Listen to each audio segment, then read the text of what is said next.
Good morning guys. So for today's vlogs nga, eto nagising si baby tangkles ko maaga pa. Sa ate MM tulog pa. Maaga sila. Maaga ako nag-video. Kasi nga nagising ako. Eto sa ate Megan. Tulog na tulog kasi nga ang aga niya gamitin yung cellphone. Nakikita ko siya madaling araw nag-cellphone na. Tulog pa siya. Sa ate Julian tulog din.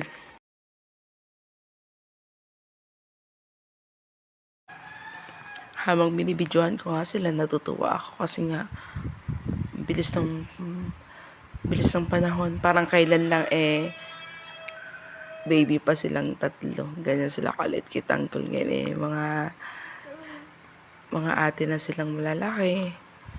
Kakatuwa pero pag mga gising, mga hyper consumption naman, palagi nag-aaway.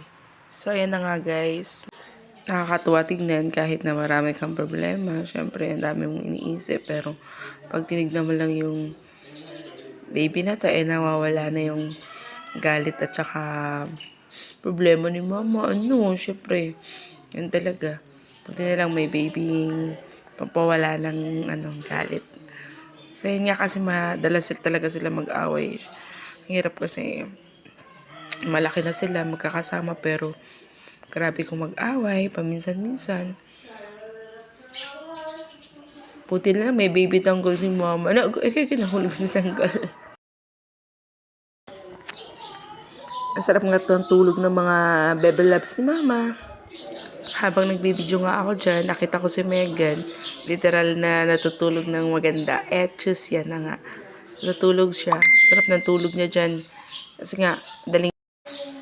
So, ayan. Habang maaga na, ikaw, yung iba pagising na, ikaw patulog pa lang kasi nga madaling araw nagsa-cellphone siya. Hindi ko alam kung sino yung kachat niya or anong ginagawa niya sa madaling araw. Nangangaswang yata itong magandang to. So yun na nga guys, hindi, tulog siya.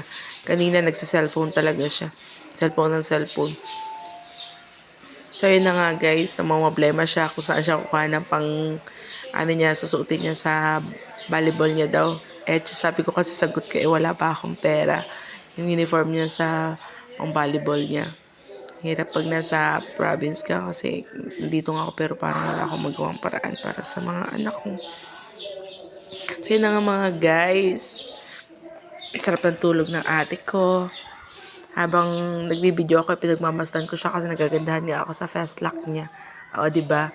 Natutulog kang maganda pag titripan kita. Kaya tulog na tulog yan guys kasi nga cellphone ang hawak madaling araw. Isang cellphone lang gamit namin. Nag-aagawan kami sa isang cellphone. Kaya bihira lang ako makabideo. Yung ibang video hindi ko ma-upload kasi nga gawa ng isa lang yung cellphone. Kaya nga yung aking bunsong panganay. Bunso na panganay, papanganay. Pero bunso ko siya. So yun na nga guys. Nakikita ko sa anak ko na to. Siyempre hirap kasi nga may sama din yung pakaramdam ko. Inuubo ako.